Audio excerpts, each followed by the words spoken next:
Thank you very much. First of all, I'd like to say, by way of introduction and to set the scene more or less, on the 24th and 25th of August, for the sake of argument, like everything else in ancient history, this is disputed, but for now we'll accept this. 24th, 25th of August, AD 79. The eruption of Vesuvius, as you all well know, destroyed what had been actually a rather unremarkable town in the Roman scheme of things. Pompeii wasn't as large as Naples, not as commercially important as Puteoli, or as chic and fashionable as the bolt hole of the rich and famous, which was the resort town of Baiae, also on the Bay of Naples, where the likes of the emperors Caligula and Claudius got up to their mischief. None of the great figures of Roman history called the place home. No pivotal events were recorded, hinged on this city, on the Bay of Naples. So not a large and significant city then, with a population at the upper limit of about 20,000. Yet each year, in excess of 2.5 million people visit this town, because nature, with a shrug of her tectonic shoulders, has left us what we could call window on the Roman past, an observatory, if you like. And for present purposes, it gives us a glimpse, a very valuable glimpse, of what it was like to be a gladiator in Pompeii. So first, a quick word about gladiators in general for people who don't know anything about them at all. The precise origin of gladiatorial combats, again, like I said, usually with historical matters, is very much debated. Once thought to have been imported from Etruria, the area of Italy which is now Tuscany, as an Etruscan funeral practice, scholarship now leans towards Campania as the birthplace of these games, a region of Italy where we find Pompeii. The discovery of grave paintings, for example, from this area, hopefully, here we are. These are grave paintings, and they actually show two figures in combat. They have helmets, they have swords, they have shields. So, among other things, in these frescoes, we also have an umpire. So this looks like it's a staged combat in honor of the deceased. And since the earliest known fights that we have were funerary games, the contest was staged at funerals, hence the term munus, which is duty or gift. So munus is the name that we apply to this whole practice of giving gifts, fulfilling a duty to the people by the presentation of such things as gladiatorial games. So the games were known as munera. Now, the Roman historian Livy claims that in 309 BC, Rome's Campanian allies had used these spoils of victory over the Samnites, a local warlike mountain people, to arm these gladiators. And then these are performed at private banquets. He tells us that the purpose of this display was to express contempt and hatred for a defeated enemy. So that makes sense. So the Samnites became the prototype, if you like, for gladiators.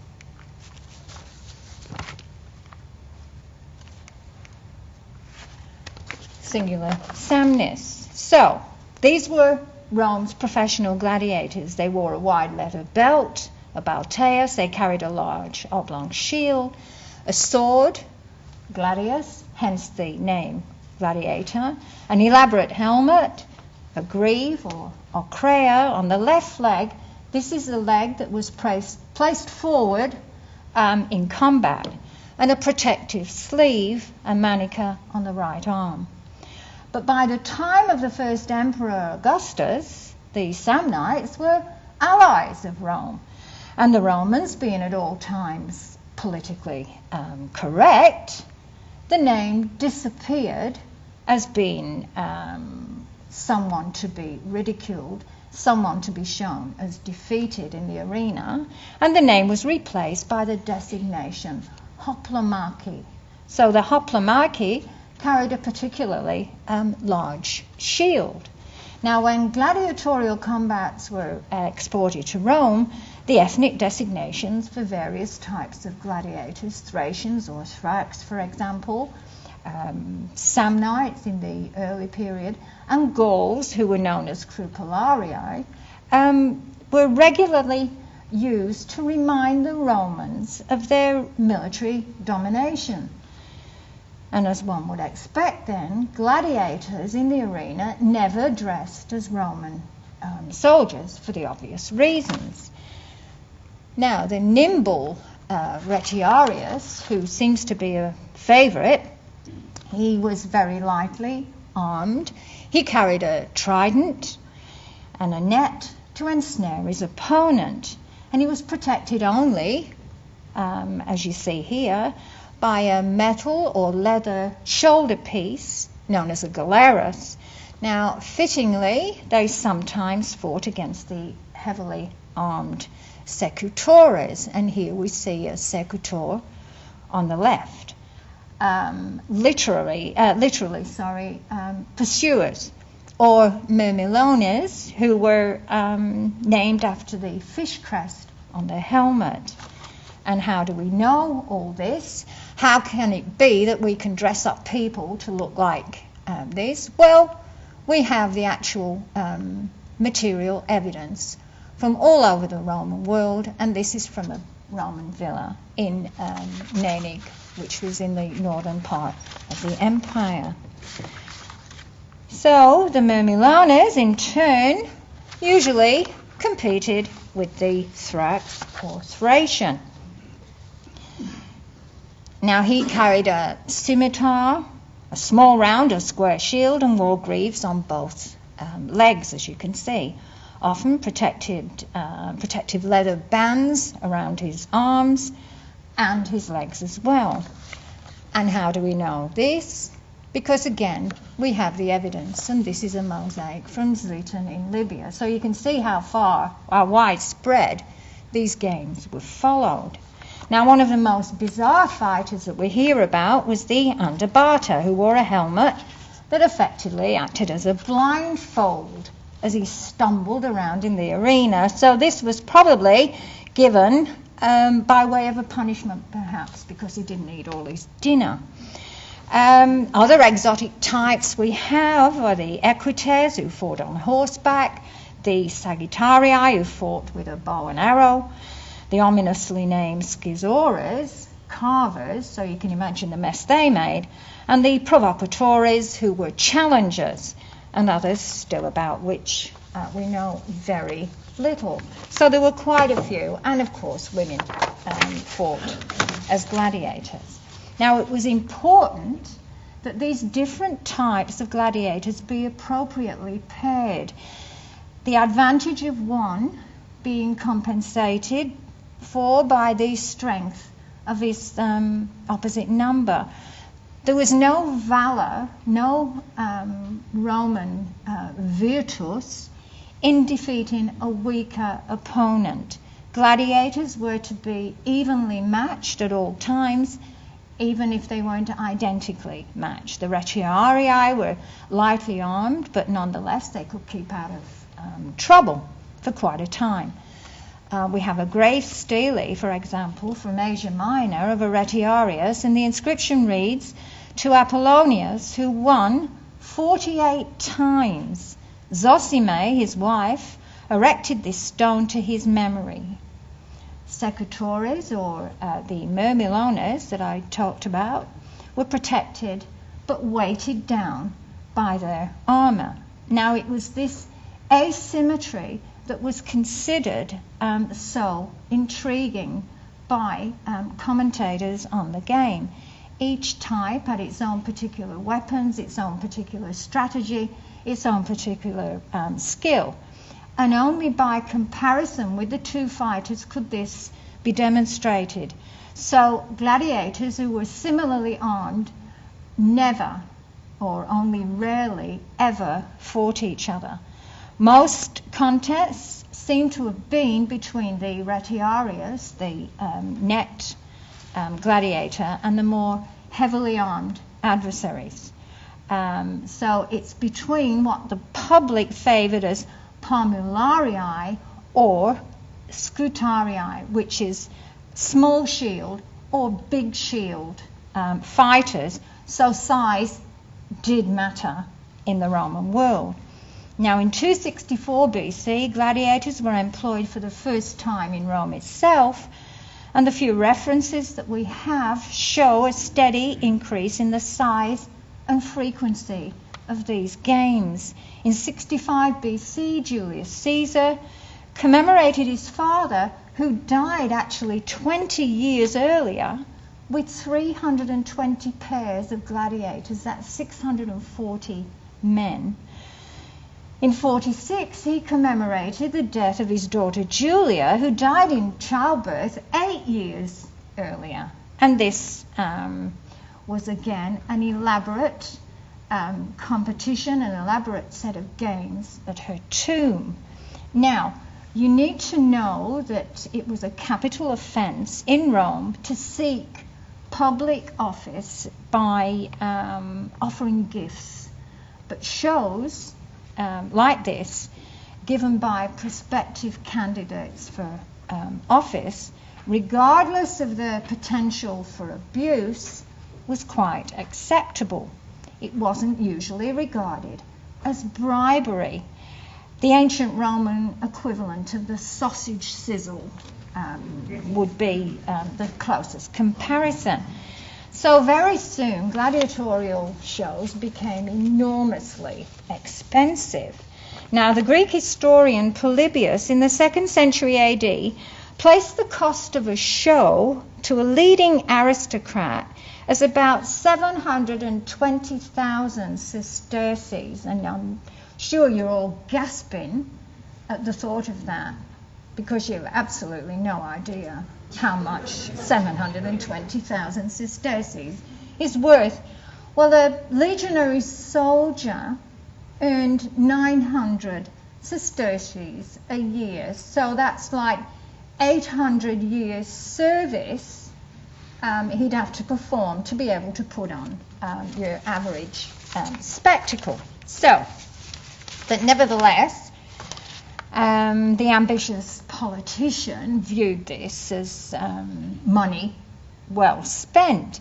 It gave him a chance to advertise his family status, his family wealth, more so than anything, and of course the family achievements. So this was money, as I said, well spent, provided that there was a conveniently deceased relative at hand. And you've seen by Julius Caesar how far the conditions could be stretched, as far as 20 years.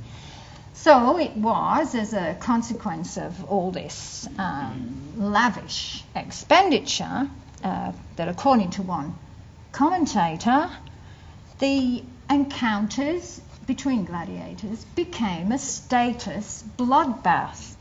Cicero, who wrote of these lavish entertainments, said, "Wise men must seek to provide it." So the loyalty of the mob was commanded by the man who could provide the most lavish spectacle.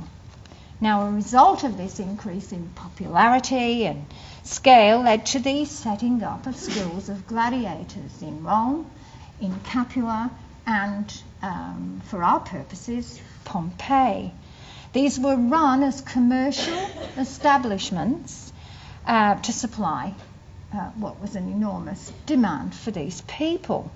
So gladiators, contrary to what we might think, were actually a very valuable commodity.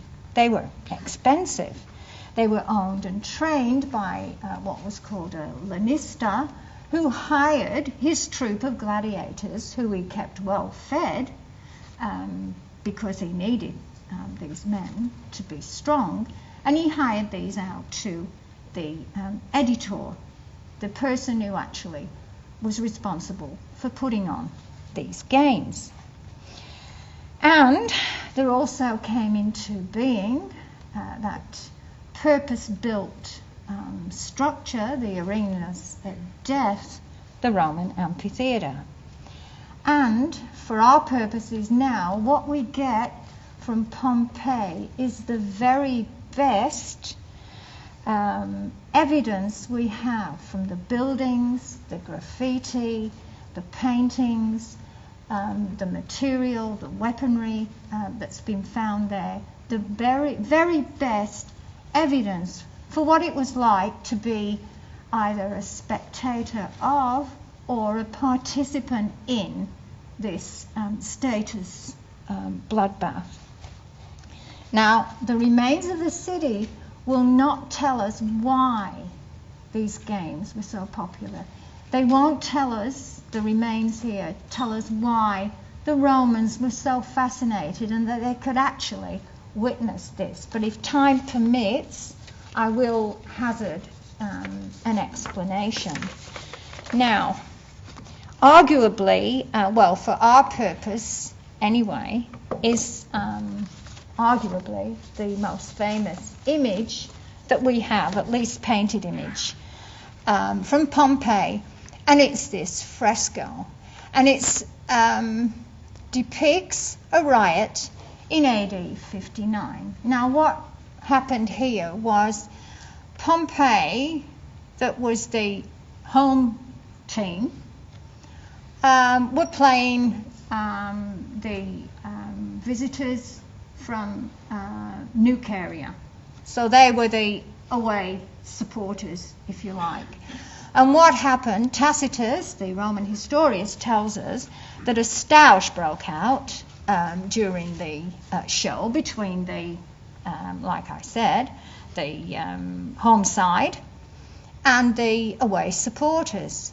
And typical fashion that we might get, say when Millwall are playing Man United, the riot spread from the amphitheatre all the way out, if this lovely thing works, right? So it started here, it's spread out all outside here, and there are people running around and they're waving their arms in the air and swords, whatever. But amazingly, if you look down here we have all the little concession holders selling their wolf nipple chips, otters' noses, badgers' spleens. You can see what's going on here. This little man here is saying, you know, what's going on? And he's saying, never mind that, give me another bag of chips, right? So they're not bothered about this fracas that's going on all around them. But what we have here is not only a historical event depicted, but we have an extraordinarily detailed image of the amphitheatre at Pompeii in AD 59. There is a little bit of license here because this thing here, right, is the velarium. Probably one of the most important things because this is gives you shade. And particularly, say, if it's July or August, and anybody who's been to Italy in July and August will know how important this is. So this is a shade, it's an awning that's drawn across the amphitheatre, and it was possibly operated by, there was a naval base nearby at Paestum, I think, and probably operated by sailors from the naval base.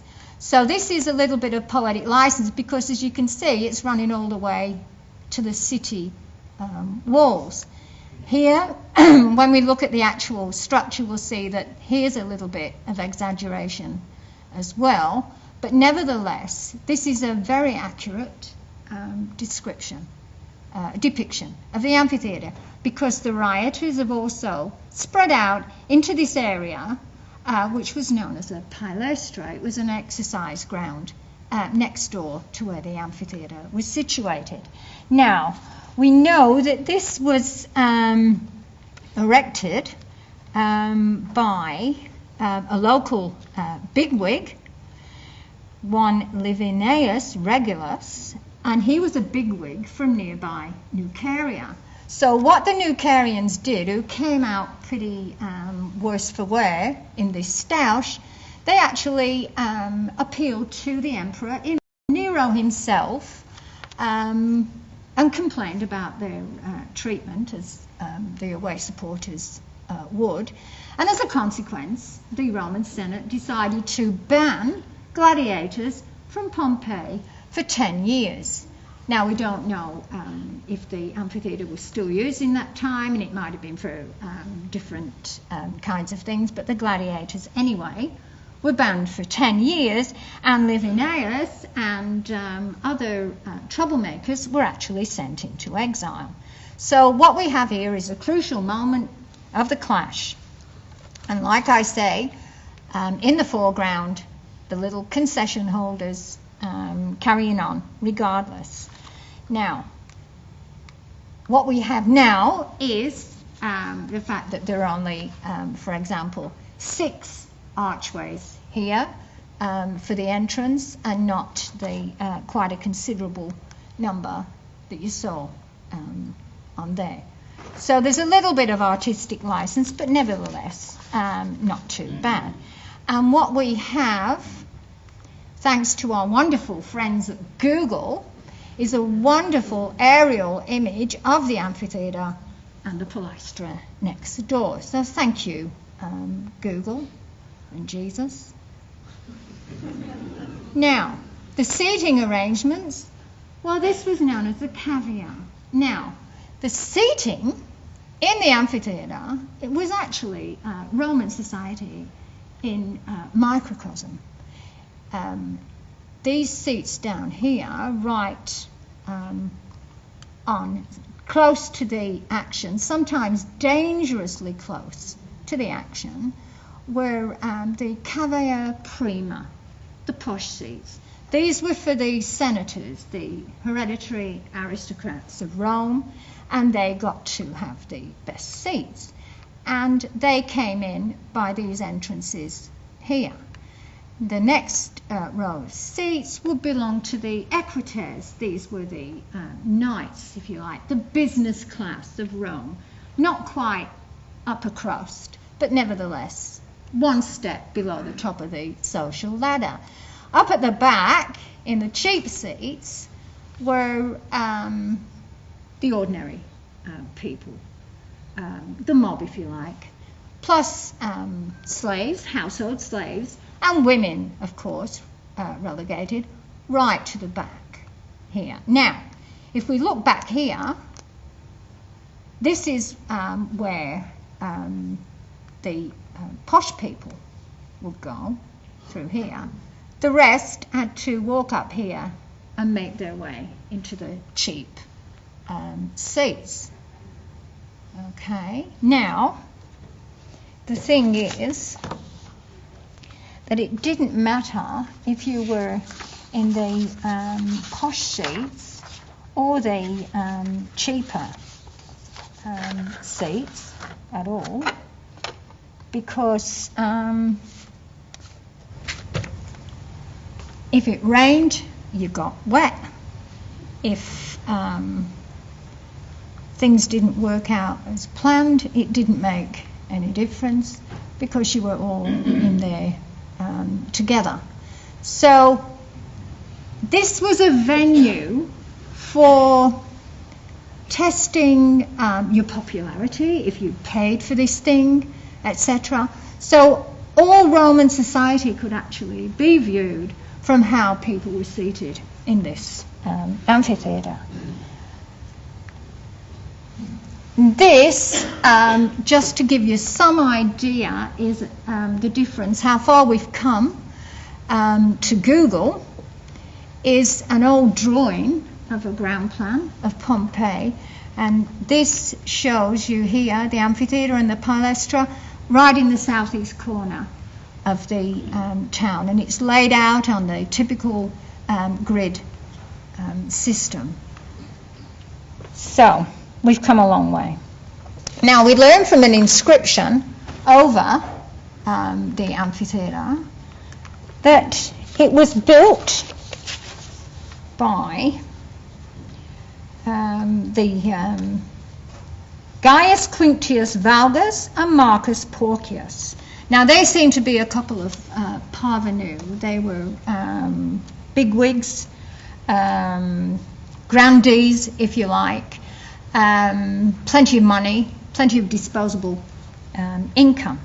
So we learn from an inscription over the main entrance that, importantly, they built this thing at their own expense and gave the area to the colonists in perpetuity.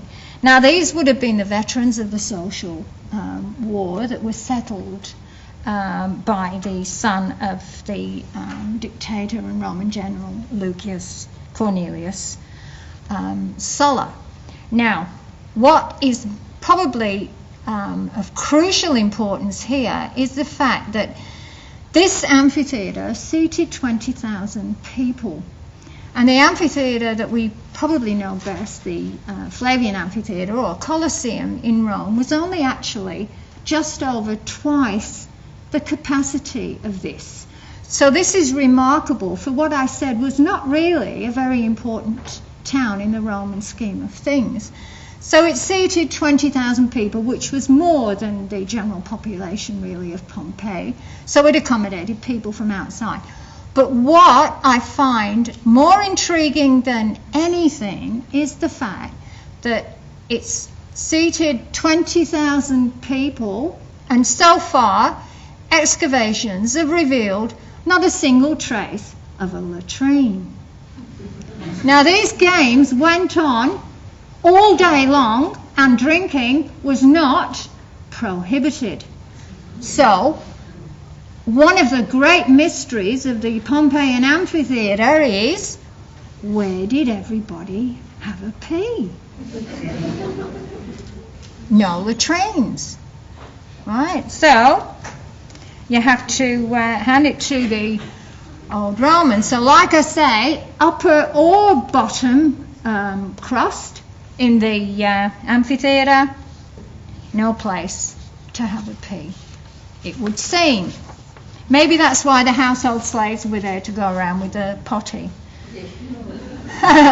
Right, now what we come to is one of the most intriguing aspects of the information that we have from Pompeii. And these are not graffiti, these are what are known as dipinti. And they were known as edicta munera, so they were announcements about games notices, if you like.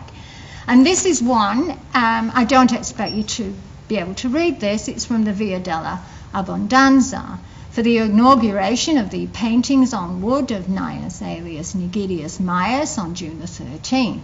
There will be a parade, a hunt of wild beasts, fighters, and very importantly, the velarium. So we're going to have a cover. Greetings to Nigra Ocella, who happens to be the painter of this. So what we have over here, right, this little bit here says this is Lucretius Satrius Valens and his son. And then there is a notice here of alias, like I said, you can't read it, Nigidius Maius.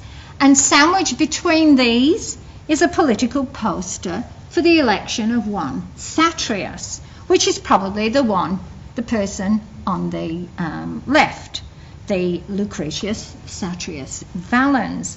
So what we have is evidence that political campaigning and the giving of games could be very closely related. Surprise, surprise. So we can see from this that Valens was politically active in Pompeii. Now, what I want to show you now is one of my very, very favorites. Satrius Valens again and his son, right? So what we have is 20 pairs of gladiators, and this isn't optician's chart. This is the best we can come up with to let you see exactly what is written on these dipinti. So 20 pairs of gladiators of Decimus Lucretius Satrius Valens. What he is, he's a perpetual priest of Prince Nero, if you like, the son of the emperor. Okay, so we've got, here we have Gladiatorum, Paria, 20, and now we have Decimus Lucretius Valens, his son, right? And he's got 10 pairs of gladiators, right? And these will fight in Pompeii. And then here is the Ides of April. Now you all know the Ides of March, or you wouldn't be here. So there's the Ides of April. So it's the 6th, 5th, 4th, 3rd, and the day before the Ides of April. So that works out as the 8th, 9th, 10th, 11th and 12th of April, because the Ides in April were on the 13th, not the 15th. Then we have, oh, what did I do? Back. Right. See, this is live. This is live, people. So then we have here the venatio, as you can see. So this is a wild beast hunt according to the usual rules, whatever they are. And this, extremely important, vela errant, there will be awnings. But here is the absolute best bit ever, because this was written by this person here, right? Now, what's his? Aemilius Sella, right? Wrote this on his own by the light of the moon. How good is that? Don't you absolutely love that, right? And here's another one, right? So this was the leading games giver, AD 55 to 56, and it's from a wall of the house of Trebius Valens, right? So this person during the Neronian period, like I say, gave more games than anybody.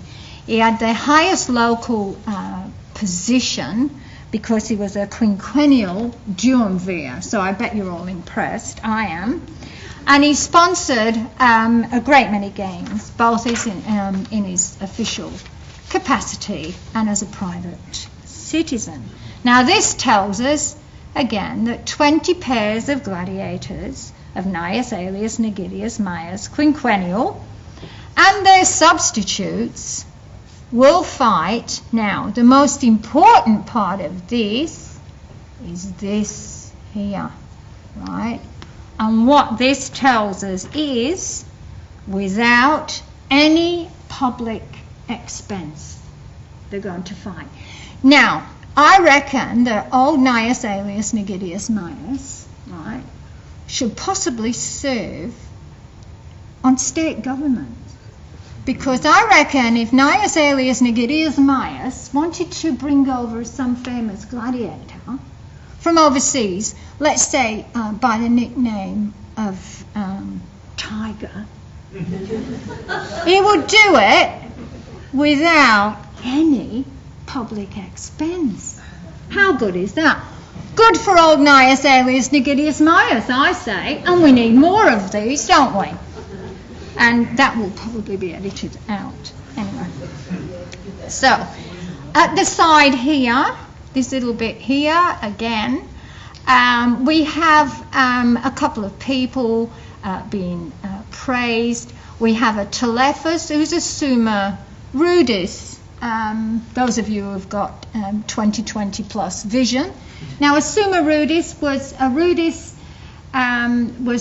like a referee, but a Summa Rudis was obviously the best one. But it was usually a retired gladiator who had obviously survived, and he became a kind of chief referee, chief arbitrator of the games. And we also have a greeting for Diodominus and Piladio. So again, a nice little collection of information that we get from one of these announcements. Now, possibly one of the best bits of information really that we have about gladiators, again from Pompeii, like a form book really for the people who follow the turf. Now here I've just,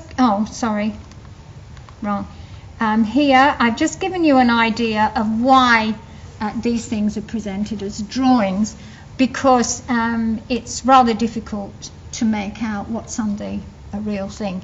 Now this is graffiti. These are scratchings on the wall, and they probably represent games at Nola by this person up here. There are at least 3 pairs of gladiators here. All right, and this was found in the necropolis outside the Nucarian gate. You remember the Nucarians? Well, this is the way they came in for the stoush that they had, and it was by the Nucarian gate at Pompeii, and it was a tomb, and it was covered in this graffiti. Now, what we have here is this gladiator here. His name's Princeps, chief, so it's probably a kind of a stage name. And then Hilarus here, who is merry. I would have thought he was anything but nevertheless. Now we know these were slaves. How do we know this? Because they've only got one name up there, you see? So we've got Princeps and Hilarus. So the name of Marcus Attilius, he's the one here, shows that he was a freeborn citizen, but this person here, who's called Lucius Racius Felix, could have been a freed man. He was a slave and then free, because Felix, or Felix, was a very common name for a slave. And he takes the 2 names, the Lucius Racius, of the person who'd freed him. Now, the 4 days seems to have witnessed bouts between old hands and newcomers. For instance, if you see Marcus Attilius, T for Tiro, he's a novice. But he also was a victor. There we have the V all over here. Now these are musicians. And yes, there was musical accompaniment. Beggars belief. Nevertheless, you performed fights to the death, possibly, with a musical accompaniment. Terrific race, the Romans. They think of everything. So we have old hands at the game, for example. Right, Hilarus, Neronian. So he was a Neronian, so he was trained in the imperial gladiator barracks at Capua. And he fought 10 victories, and he's victor, etc. Hilarus, also a Neronian, fought 14, 12 victories, reprieved. Okay, where's Hilarius? There we are. There we are. Okay, Nissus. So he's reprieved. Some bouts were Munera sine missionem, which were nobody was to actually get out alive. But fortunately, they seem to have been rather rare. So V for victory, M for reprieve, etc. So some of these people had been reprieved quite a few times. So we know from all this how many times they fought, how many times they were victorious, how many times they were reprieved, etc. So a lot of information here, and as I say, like a form book.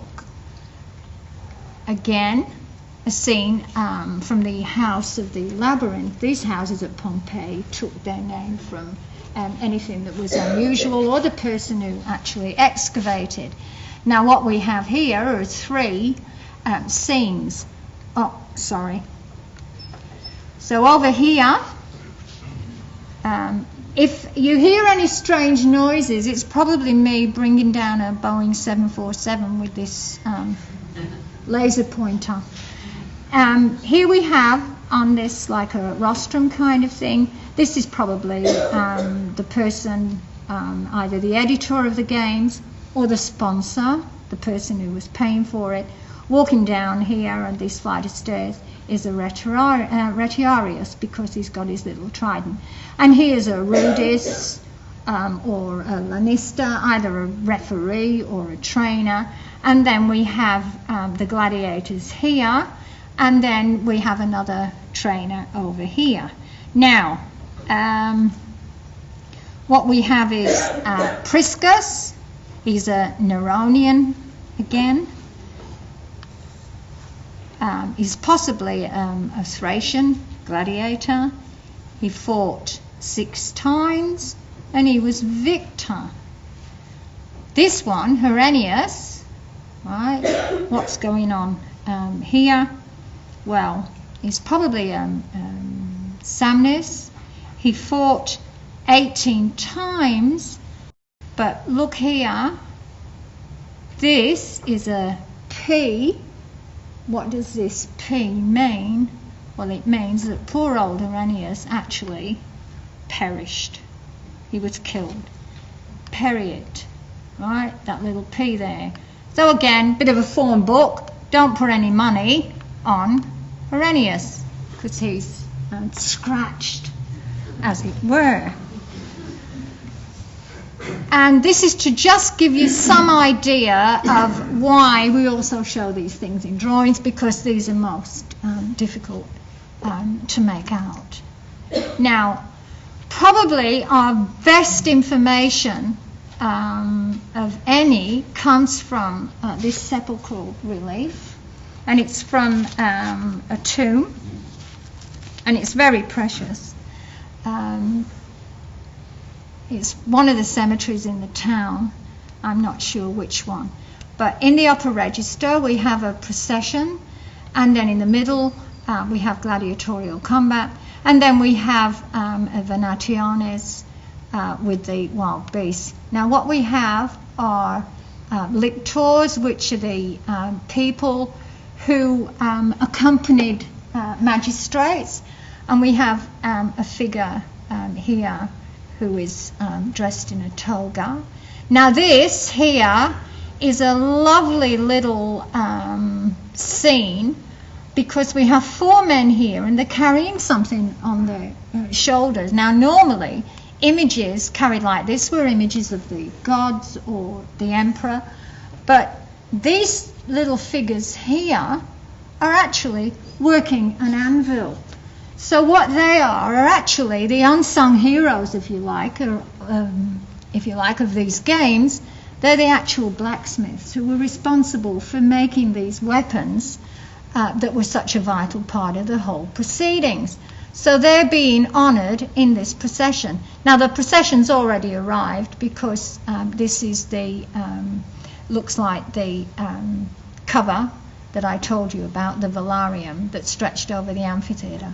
Then we have this little procession here with this, probably the person who paid for the whole proceedings here, and these little figures. We have musicians here, and then we have a couple of parade horses. So this gives us some idea of the procession that would have made its way from perhaps the gladiator barracks down to the amphitheatre. Then here, over here, we have a victorious gladiator and one that's been defeated. We have two figures here who seem to be still in combat. Then we have here an injured gladiator, and he's being attended to by quite a number of people. Then another bout, somebody has his sword raised over this figure here.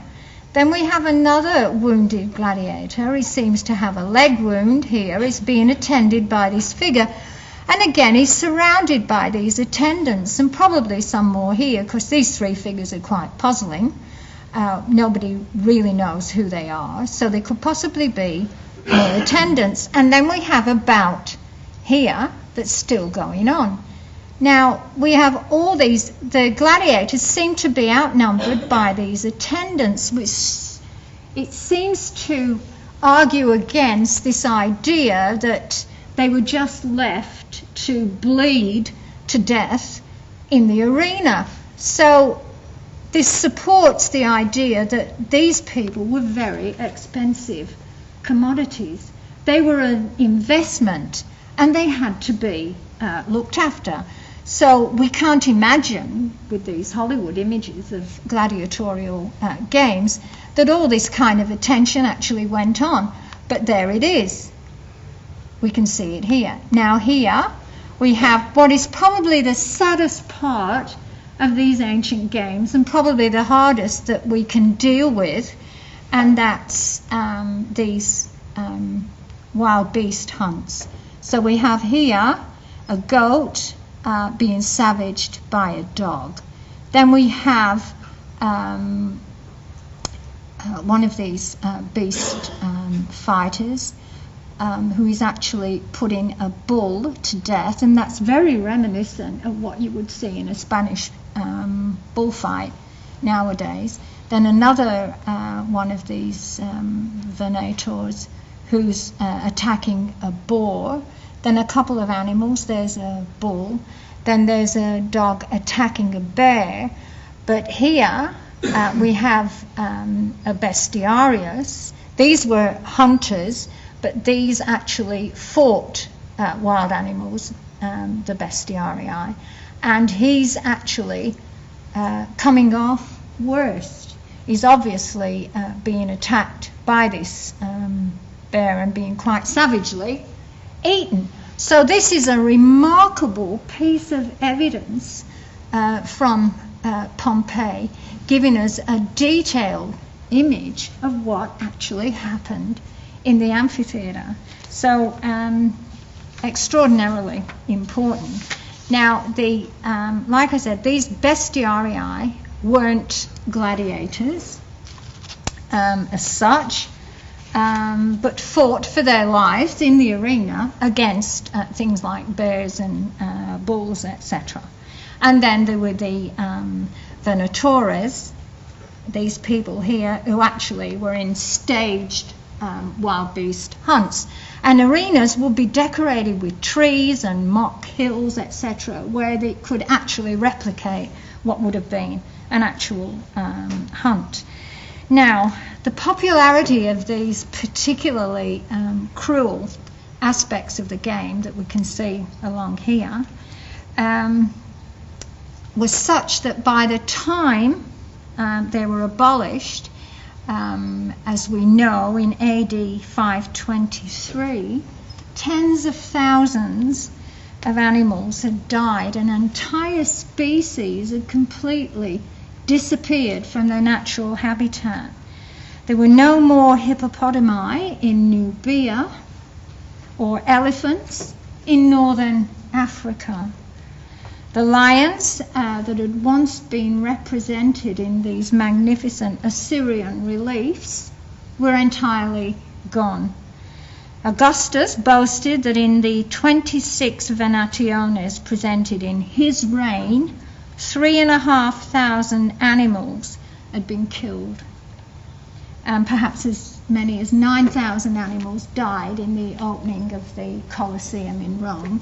And Trajan was reported to have had slaughtered 11,000 animals in the games to celebrate his conquest of Dacia on the northern frontier. So that is one of the aspects of the games that we can't practice this empathetic imagination. We cannot imagine how people would want to slaughter these exotic animals that had been brought to Rome at enormous expense from Africa, probably shipped through, say, Sicily or somewhere, and then brought to Rome simply for this power display.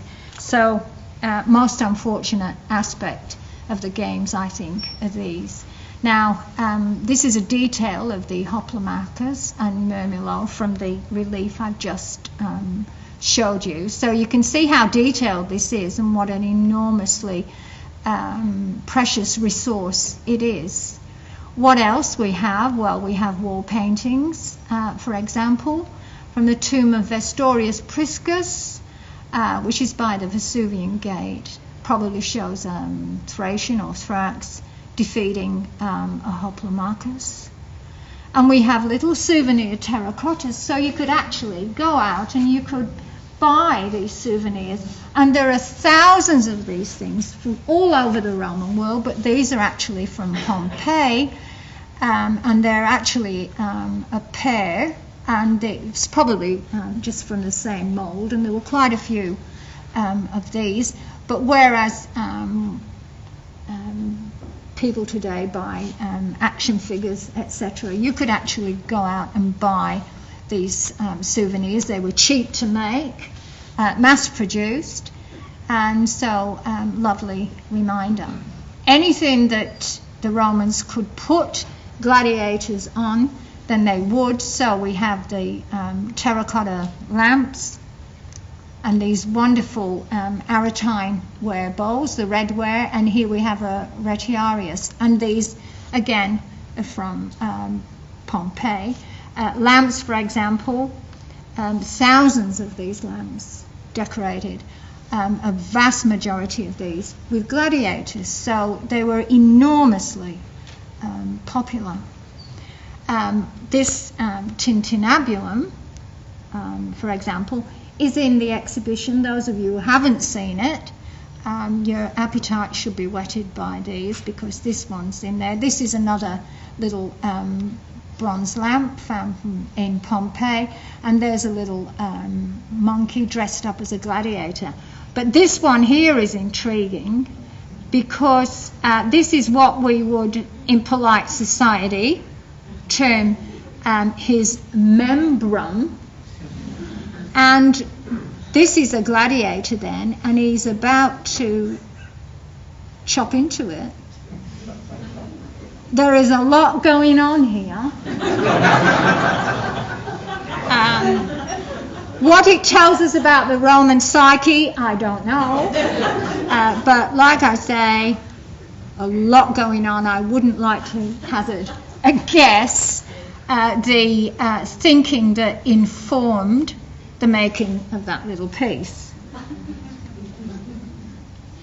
Right, so now we come to really the most important thing that we're looking at tonight, and that's how these gladiators lived. They not only worked together, they lived together, they shared their food, like soldiers did on campaign. So they were known as the familia gladiatoria, the household of gladiators. And some of these men young men must have grown quite close to one another, just like soldiers do. And it's worth keeping in mind, in light particularly of these latest finds from York that show that one arm, the right arm, being particularly well developed. Those of you who haven't heard about the latest finds in York, they've found what they believe to be Gladiator's burial ground, and that the long bone in the right arm shows that it was much more developed, and this would have had to represent it, if it does turn out to be a gladiator's cemetery, that training began at quite an early age. So we always imagine these men to have been quite mature, 30s for example, this image that we have, mature men fighting in the arena.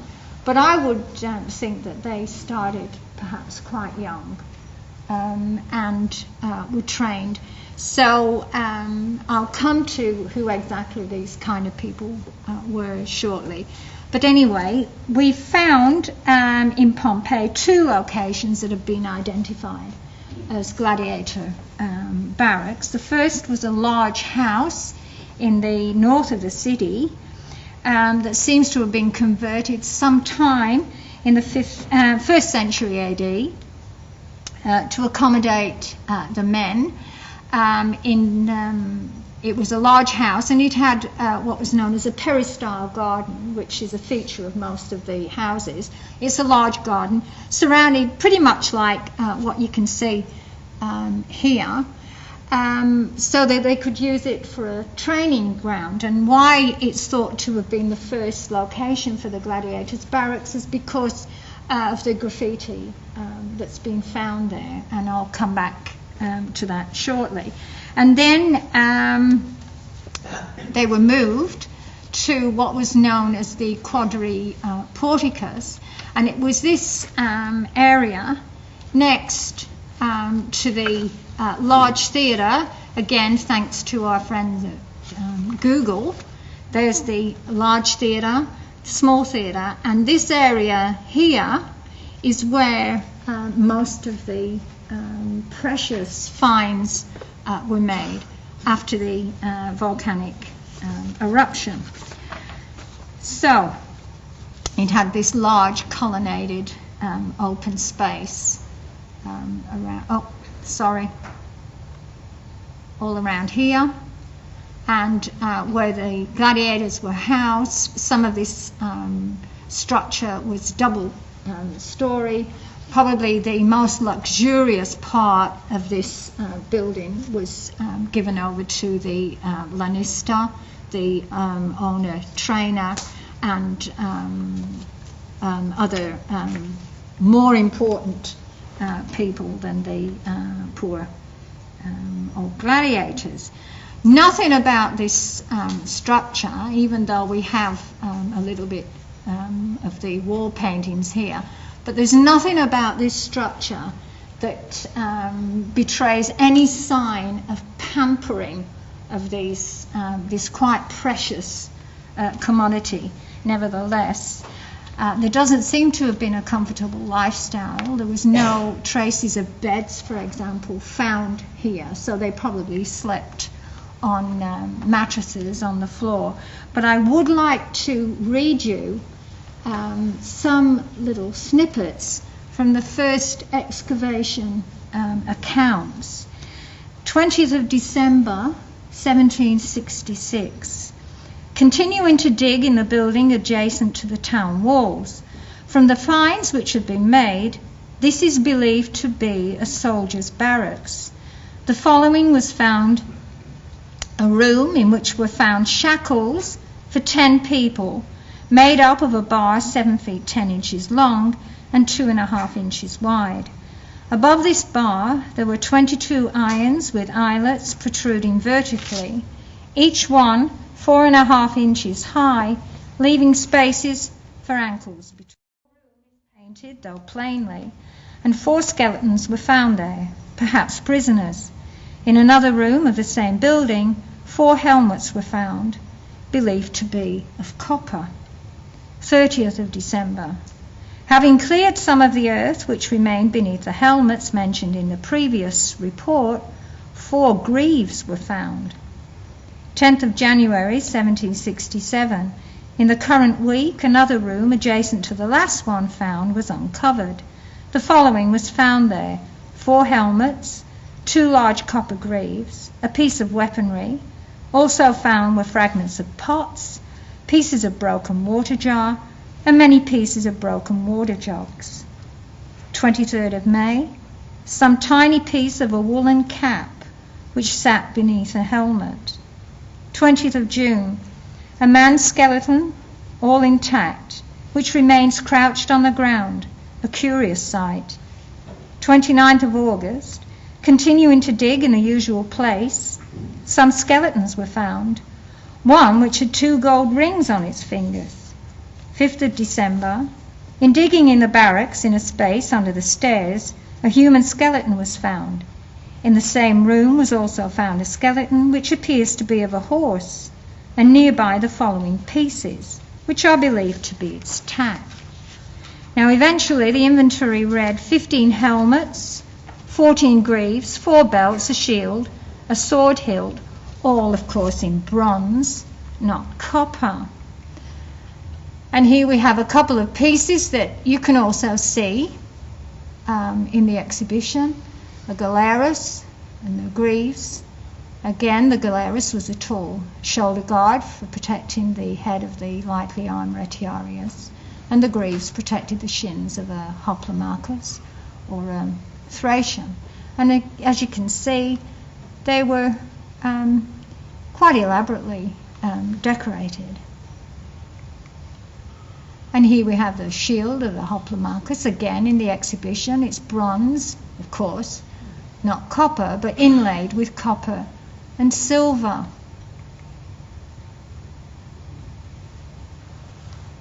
And of course, the iconic image, a helmet for a thraex or thracian. It has a palm of victory, as you can see here, and then this crescent-shaped crest, which is the head of a griffin. And again, another iconic image. Now, one of the most intriguing finds in these barracks is a bejeweled skeleton, which turns out to be a female. Now, this has been used as evidence that the highborn ladies liked what we would call, liked a little bit of rough trade. And they would go and pay to visit the gladiators. And Juvenal, the Roman satirist, tells us of a senator's wife who ran off to Egypt with her gladiator lover, Sergius. And this is what he said. When Epia, the senator's wife, ran off with a gladiator to Paros and the Nile and the ill-famed city of Lagos, Canopus itself cried shame upon the monstrous morals of our town. Forgetful of home, of husband, and of sister, without thought of her country, she shamelessly abandoned her weeping children. Though born in wealth, though as a babe she had slept in bedizened cradle on the paternal down, she made light of the sea, just as she had long made light of her good name. And so, with stout heart, she endured the tossing and the roaring of the Tyrrhenian and Ionian seas, and all the many seas she had to cross. And what were the youthful charms which captivated Epia? What did she see in him to allow herself to be called a she-gladiator? Well, what indeed? Was it Brad Pitt? Well, the ancient equivalent? It would appear not. Her dear Sergius had already begun to shave. Oh, shock horror. A wounded arm gave promise of a discharge. Now, let's make no mistake about this. This was a septic discharge. This wasn't a get-out-of-jail-free discharge. And there were sundry deformities in his face, a scar caused by the helmet, a huge welt upon his nose. This is the best bit. A nasty humour always trickling from his eye. But then he goes on to note, but then he was a gladiator.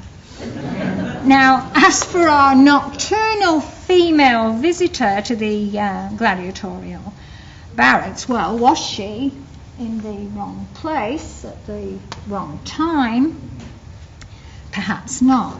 More likely, given the location, she might have been on her way out of town when the ash was falling and sought refuge in the barracks because, as the wonderful Mary Beard notes in a wonderful book on Pompeii, and I urge you to read it if you haven't come across it, and Mary gave me her kind permission to use her quote, if this was an assignation with her toy boy, it was an assignation she shared with 17 others and a couple of dogs, all of whose remains were found in the same small room.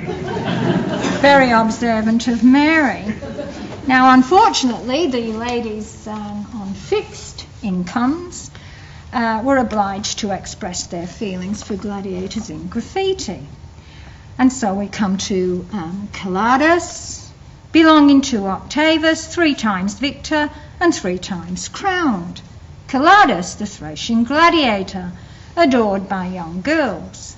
The girls' idol, Celadus, and Cresces, the nocturnal netter of young girls. Now, all these sentiments are found etched on the walls of the house of the gladiators. But etched by whom, really? Think about it.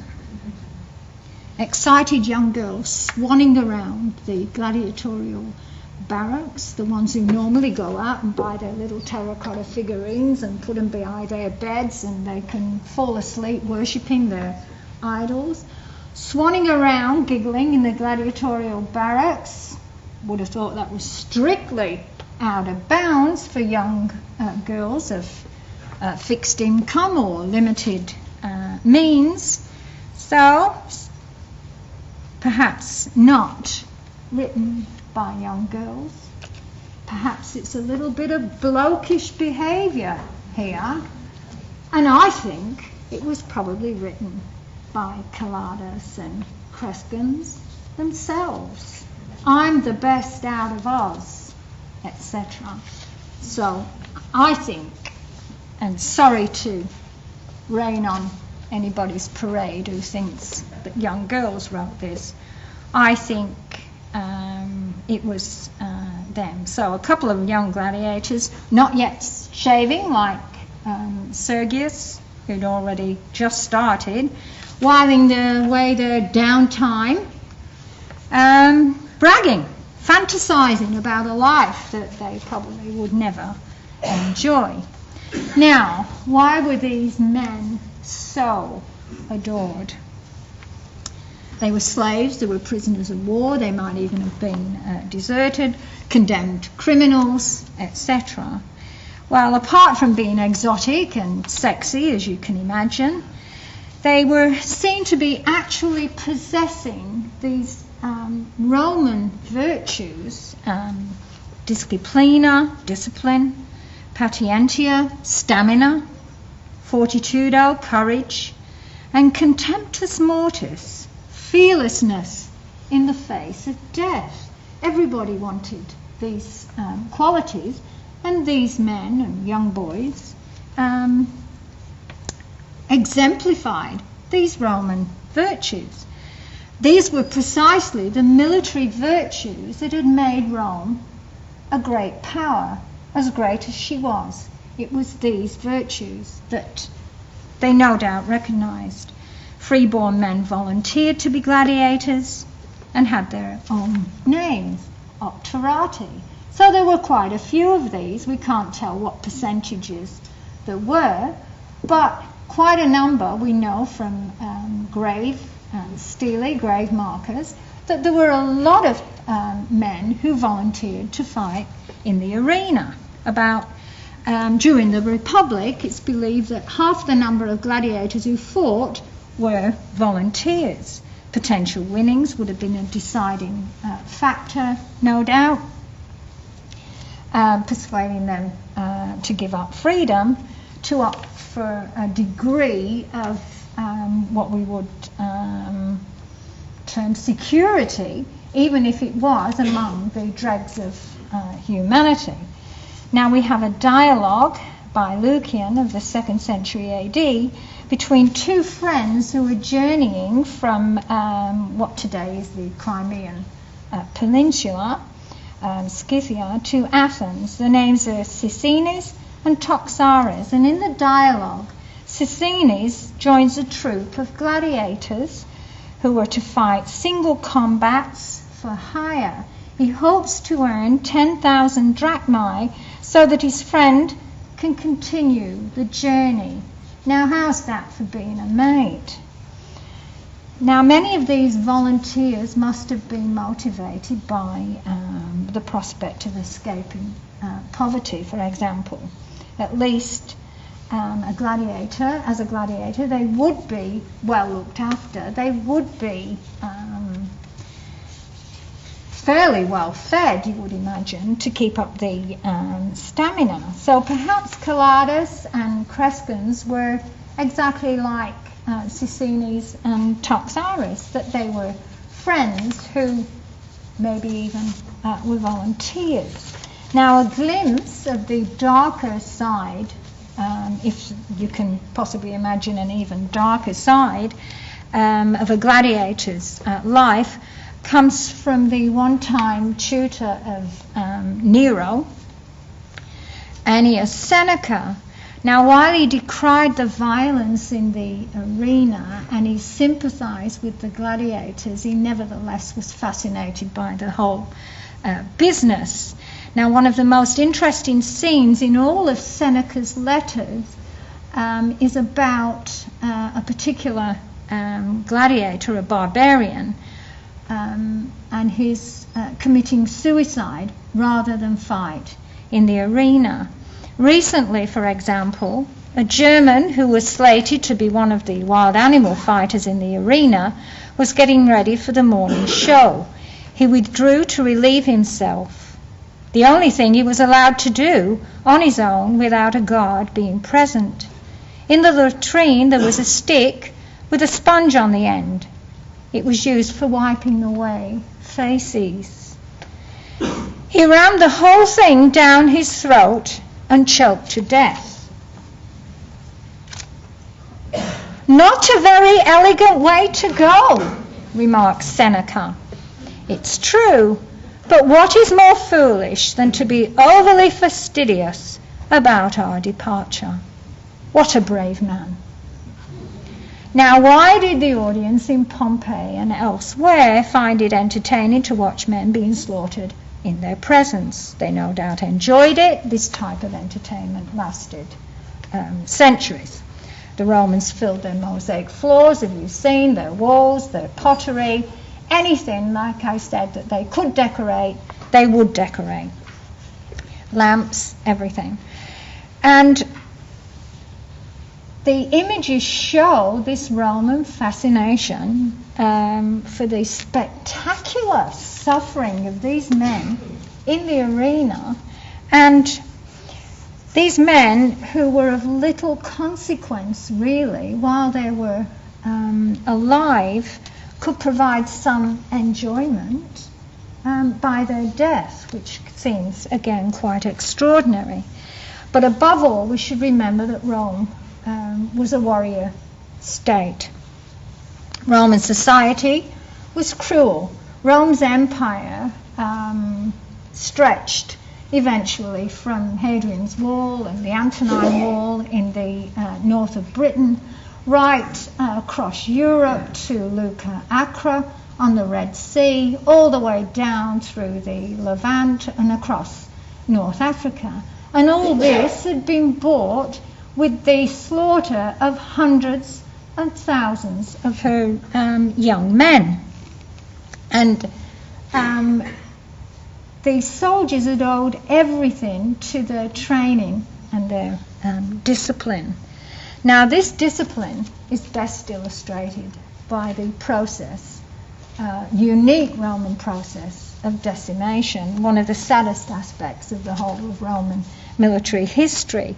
If an army unit was unsuccessful in battle through disobedience, or if they were cowardly, one soldier in 10 was chosen by lot to be cudgeled to death, not by his officers, but by his fellow soldiers. Now this is quite extraordinary. His comrades, the men who he'd shared his food with and his living room with, and he will be cudgeled to death by these men. Now, we know this happened for a fact, but in his Annals of Imperial Rome, Tacitus, arguably the greatest of Roman historians, remarks, when every 10th man from a defeated army is beaten by clubs, the lot falls also on the brave. The common good is bought with individual suffering. So if Roman soldiers killed each other for their common good, it's no wonder, is it then, that they could witness the execution of slaves, deserters, and prisoners of war without mercy in the amphitheatre. Even in times of peace, Romans were reminded of their warrior origins, that they owed everything to this warrior ethos. When at times 3 of every 5 persons did not make it to the age of 20, when surviving childbirth was a lottery, when epidemics could wipe out whole cities, then death permeated every stratum of Roman society, and gladiatorial shows and wild beast hunts were the, what we could say, byproducts, if you like, of this way of life. They provided a stage for shared violence, but from a distance. So whatever was happening in the arena, the crowd was reassured that they themselves, whatever. His monumental work, Natural History, states there is a proverb that bids us turn down, premere, our thumbs to show approval. And Juvenal says today they hold shows of their own and win applause by slaying with a turn of the thumb. Verso pollice, whomsoever the mob bids them slay. So premere pollicem, to turn the thumb down, approval. Vertere pollicem, to turn the thumb up, disapproval. So thumbs up represents perhaps holding up the gladius with which to kill the defeated gladiator. Thumbs down represents laying the sword down. Possibly. But the dramatic thumb down gesture we see in Sound and Sandal epics is the invention of Hollywood. So the image we have of the Emperor Nero holding his thumb up and then perversely turning it down at the last minute so that poor Deborah Kerr succumbs to the raging bull across the arena, Hollywood. And also, Hail Caesar, we who are about to die salute you. Don't think so, right? Only recorded once. A sea battle, Naumachia, was a mock sea battle, and it was given by the unfortunate Claudius. And when he was greeted with this, he said, "Oh, none, or not," right? And the condemned combatants took this to mean they had been pardoned, but they were wrong. He probably meant or not, like, yeah, well, not in a real battle, pal, but right now, yes, your history. But that's a gorgeous little thing here. So when you see these buffed up gladiators in Hollywood movies saying "Hail Caesar, we or they or those who are about to die salute you," you can scream at the scene and say, "Oh no, they didn't." And finally, this about sums it all up.